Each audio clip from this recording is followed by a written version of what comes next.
Assalamualaikum warahmatullahi wabarakatuh. Perkenalkan, nama saya Yahbadia. Saya dari kelas Biologi A semester 4.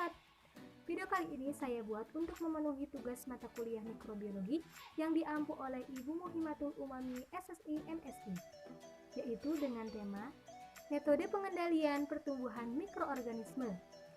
Nah, dengan adanya penyebaran virus corona yang sedang mewabah di dunia ini, yang semakin hari semakin banyak, untuk itu saya akan berbagi tips mengenai beberapa cara yang dapat dilakukan untuk menghindari penyebaran virus corona atau COVID-19, yaitu gampang banget dengan cara di rumah saja. Selain kita berdoa kepada Allah yang Maha Kuasa, kita juga harus ikhtiar agar penyebaran virus corona ini semakin hari tidak semakin menyebar.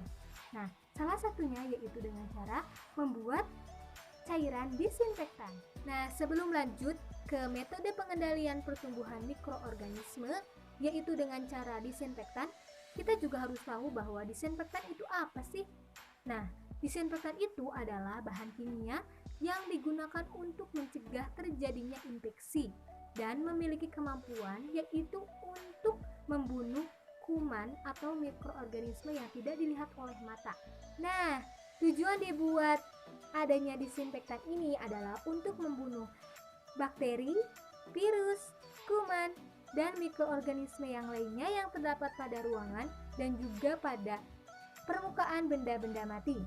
Selain itu juga disinfektan dapat digunakan untuk membersihkan permukaan benda-benda yang sering disentuh oleh banyak orang, misalkan pada ganggang pintu, pada meja, pada kursi, dan juga pada lantai.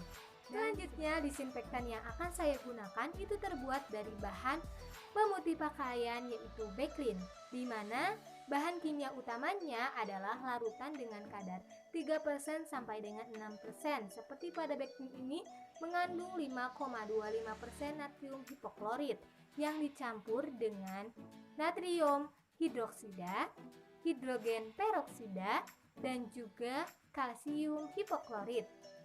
Zat pemutih pada pakaian ini dikembangkan pada tahun 1785 oleh ilmuwan Prancis yang awalnya pemutih ini hanya dapat digunakan untuk pemutih kapas saja. Tetapi karena berkembangnya zaman, pemutih ini juga sehingga populer dapat digunakan untuk pemutih pakaian karena natrium hipoklorit ini dapat menghilangkan noda pada pakaian. Nah, selain itu juga pemutih pakaian ini dapat digunakan untuk disinfektan juga loh, karena natrium hipoklorit ini efektif dapat membunuh bakteri, virus, kuman, dan juga mikroorganisme yang berbahaya lainnya.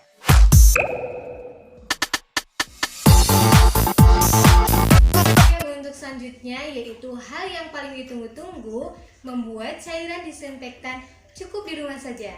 Nah, sebelum kita memulai langkah-langkah cara pembuatannya, kita juga harus mempersiapkan alat dan bahan yang harus digunakannya. Nah, yang pertama kita harus mempersiapkan masker terlebih dahulu supaya aman ya.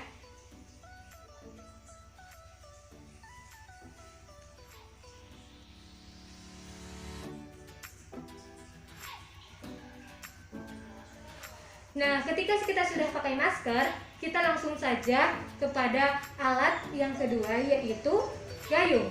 Gayung di sini berfungsi untuk wadah air yang berisi 100 ml sebelum dicampurkan dengan pemutih. Nah, yang kedua yaitu baskom.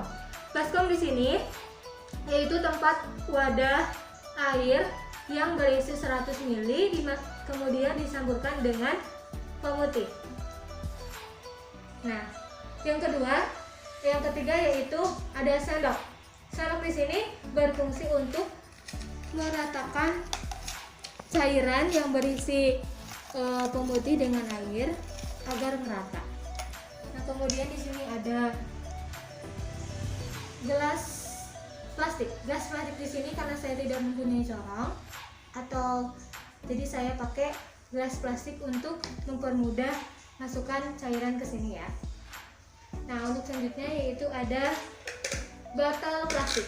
Botol plastik di sini berfungsi untuk menyemprotkan kepada area yang akan disinfektan. Nah, kemudian di sini juga adalah untuk pembersihnya.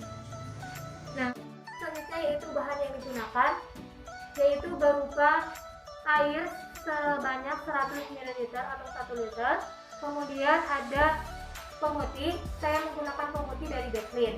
Nah, pemutih ini cukup dengan pemutih saja dapat membunuh virus bakteri, karena pemutih ini mengandung natrium hipoklorit yang efektif dapat membunuh virus, bakteri, kuman, dan juga mikroorganisme yang lainnya. Langsung saja kepada cara yang ditunggu-tunggu, yaitu langkah cara pembuatannya. Yang pertama yaitu kita masukkan air sebanyak 100 ml ke dalam wadah baskom ya. Sudah dimasukkan, kita masukkan pemutih ini sebanyak 10 ml, tapi kita menggunakan sendok, berarti 2 sendok ya. 1, 2. Lalu aduk hingga merata. Ketika sudah pasti merata, kemudian masukkan ke dalam botol plastik menggunakan, karena saya tidak punya corong, jadi saya menggunakan gelas plastik untuk mempermudah masuknya ke sini ya.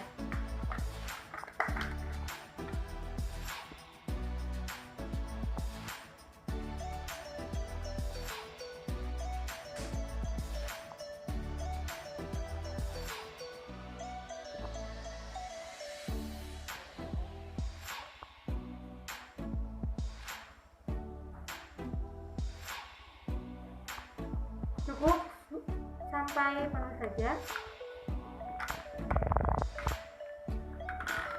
Kita tutup dengan rapi ya, jangan sampai berat-berat.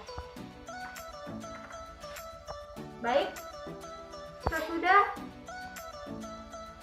cairan disinfektan ini sudah jadi dan sudah dimasukkan ke dalam botol, jangan langsung disemprotkan kepada yang akan dibersihkan ya.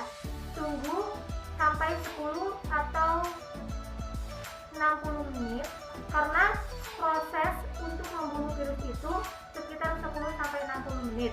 Jadi diusahakan harus lebih ya, agar prosesnya itu dapat stabil. Sudah menunggu cairan disinfektan sekitar 10 sampai 60 menit, langsung saja kepada cara penyemprotannya. Sebelum kita memulai cara penyemprotannya, kita harus pakai masker terlebih dahulu ya, agar aman.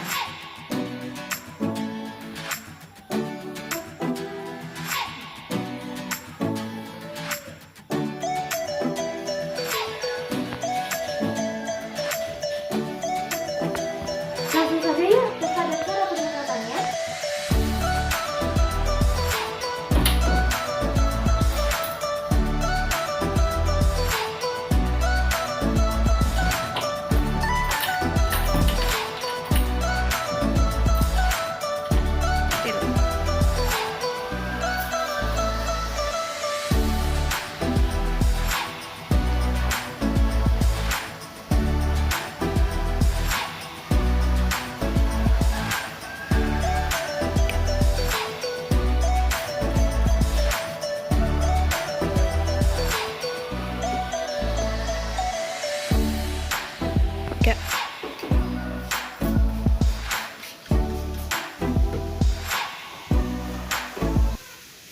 Selanjutnya, efektivitas disinfektan dapat dipengaruhi oleh beberapa faktor loh.